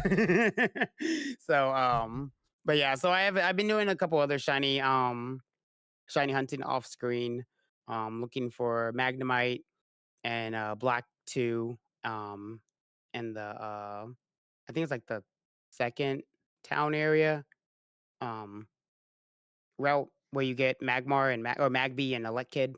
So I am looking for a Magnemite there. But other than that, I haven't really done much other shiny hunting because I try to do everything on stream, especially with Hard Gold Soul Silver, since that is my shiny Living Dex challenge with PokeRest. So I don't want to. We did the starters. That one was kind of off stream, on stream because that one takes forever, and I had to get 3 of each. But from everything from the random encounters up is all on stream, so no one will ever miss a shiny on Hard Gold Soul Silver for sure. That's gonna be on stream only. And currently we're doing roamers. So I am in the roamer territory. Um, and then once we get to Safari Week, we'll pause, we'll go there. But for now, uh the big one that I'm really gonna be excited for that I need that I'm gonna make like stuff for is the roamers because I really love Entei. Entei is my favorite legendary and its shiny is so good. It's- so I'm gonna that's gonna be the biggest. That's gonna be my first ever legendary full on shiny hunt too, I believe. Well, I wish you the best of luck, my friend. I appreciate it. Well, I've actually helped set a couple of world rec. Well, the record's been broken since then, but I've actually been able to help set a few world records in my time as a streamer. So back in like 2022, no wait, what the hell was this? Yep, 2022. So in 2022, Nerd Out and Nomi decided to host this really big shiny hunting event called the 151 Shiny Challenge, where the goal was as a collective community to find every single Kanto Pokemon as a shiny in 24 hours. I Oh, initially wasn't going to be in this event, but a very good friend of mine, Tiny Tina, who's been on the show before, she vouched to know me like, hey, bring this guy along. He's really good. Like, he's a cool guy. We need him.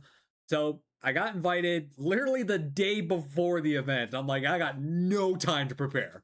So I started shiny hunting as soon as I got home from work, and I was shiny hunting in Let's Go because I was trying to get a Nidoran. Then all of a sudden, I see a tiny little green Tootsie pop out of the sky, and I'm like, holy shit, that's a shiny Dragonite! No one claimed Dragonite yet, so I was like, oh god, I gotta catch this thing. I didn't hesitate, I threw my Master Ball. I did not want to screw that up. But yeah, I actually caught one of the 151 Pokemon for the event, so I'm like, yay! I was really happy. But then a few months later, they decided to do it again, this time in Gen 2. So we run it back, and I decide this time to go for Tyranitar because I dubbed myself the pseudo collector for the series. So I went ahead and I started my pseudo hunting for a Larvitar, which I got in 112 eggs, and I evolved it straight into Tyranitar, claimed it for the event, and whew, I did another 18 hours of shiny hunting and got various other shinies on top of that. nice. Yeah, because the like that the records were largest shiny hunting community event collectively in terms of like how many people were involved, collecting all the shiny Pokemon variants in a 24-hour period, and then the most shiny Pokemon found by an online community, which was previously broken twice by PM7. So hopefully, if we do like like 4 years ago, we were gonna do it in Gen 3, but we just never got around to it. So hopefully sometime soon we get word that we're gonna do it in get doing it in Generation 3 because it's gonna be yeah, it's gonna be massive.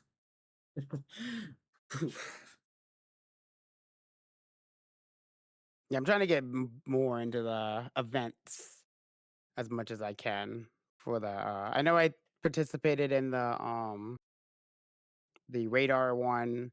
I did. I didn't participate in the skirmish one. I think when you guys were doing it, but I was like doing it as a viewer, and I did get shiny Squirtle, so that was nice. Getting shiny Squirtle under odds. I think it was like 3,000 something encounters. But like you were saying with the full odds one coming up, I'm that one I want to do for sure. Now that I have all the games and Yeah.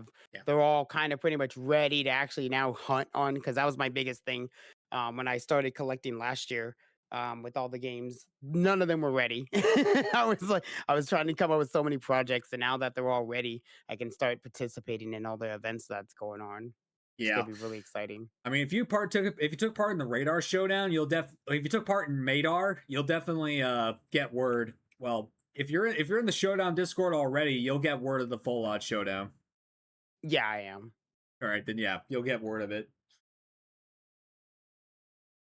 Cannot wait. I gotta figure out which games I'm gonna do for them. I got so many Yeah. to choose. Yeah. I'm still stuck in the sewers in Black 2 and White 2 going for a damn Zubat. It won't Oh. shine. What's the rate in the sewers? I forgot about the sewers. I don't remember. I'm doing it with Hugh to just to double my odds. I've actually ran. Oh, yeah. I'm on phase 3 right now, looking for the thing because I found two shiny Rattatas. One I accidentally ran away from. The second one got killed by Hugh. So now I have like a Oh, level. great. I have like a level 30 Magneton ready to KO his Servine so I can catch a shiny if it pops up. Yeah, I haven't done Hugh with Hugh yet. I know I did when Hugh like the first area where he talks about the double grass. Um I was like, you know what, let me play in here for a little bit. Let's just see what's in here. I got a shiny Swaddle, which I almost failed because I wasn't prepared. I only had I think like two potions, maybe like five Pokeballs, and Venipede was poisoning my entire team. I think I had one antidote and I managed to get him. But that was a scary moment. I was like, this is what unprepared feels like. Don't do this again. But I can't wait to shiny hunt some more in black 2, white 2, because I feel like those for sure I haven't really dabbled too much into for shiny hunting.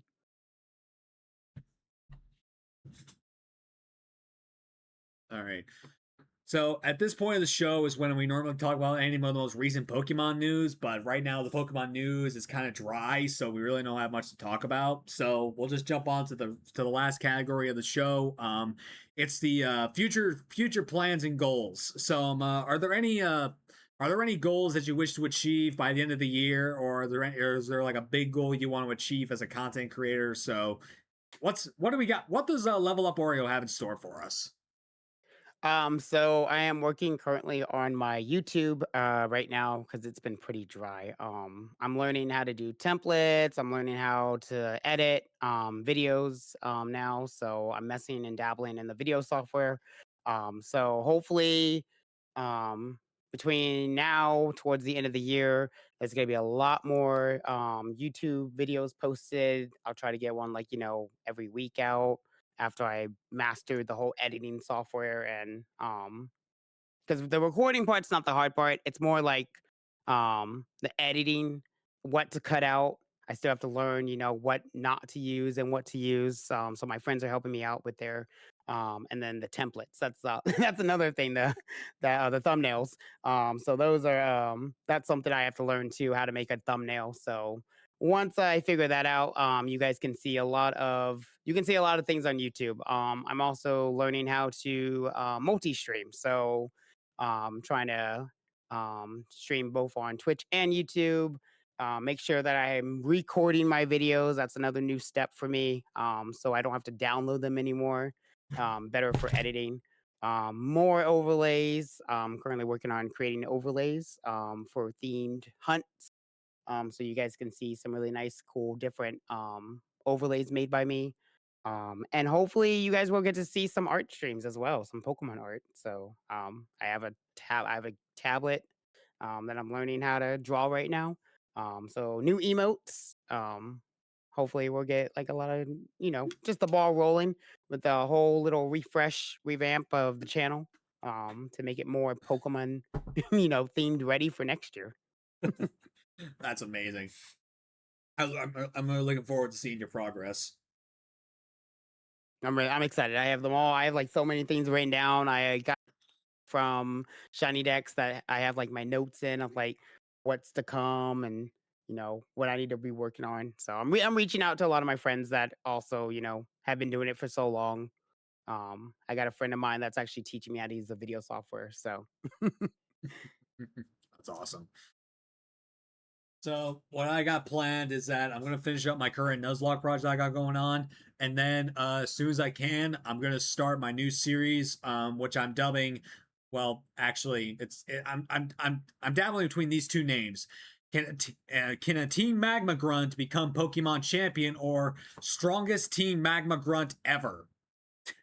So what I'm gonna do is I'm gonna be in cosplay, and I'm going to see if a Team Magma Grunt can, with every tool at his disposal, become a Pokemon champion. So I'm gonna play in probably Ruby, Sapphire, or Emerald, and then I'm gonna use only Pokemon that a Team Magma Grunt can use, and then I'm gonna see if without those Pokemon, if I can become the champion of said region. But I'm gonna be using like for example, everyone they all use Golbat. I'm gonna be use Crobats because I'm gonna be the strongest Team Magma Grunt ever. So I might as well showcase that. After that, I'm just gonna keep on trying to get more shiny hunting under my belt. I really want to get the Oxys sub before the year ends. I'm gonna right now. I'm doing my Team Yell Shiny Race tournament. I want to win this time. I've gone farther than I did last year, so hopefully, I find out if I move on to the next round this coming week because I got a shiny in 213 Masuda, and my opponent was just a little bit behind me in terms of egg count, so she needs to either get a shiny and under that or at that to possibly tie me. Then we discussed about a tiebreaker. But yeah, I really want to win the Team Yell Shiny Race tournament this time. If I do win, yippee yo kaye. If I don't, we'll just move on to the losers bracket and see if I can get back into the game. yeah, well, good luck. Good luck. I appreciate it.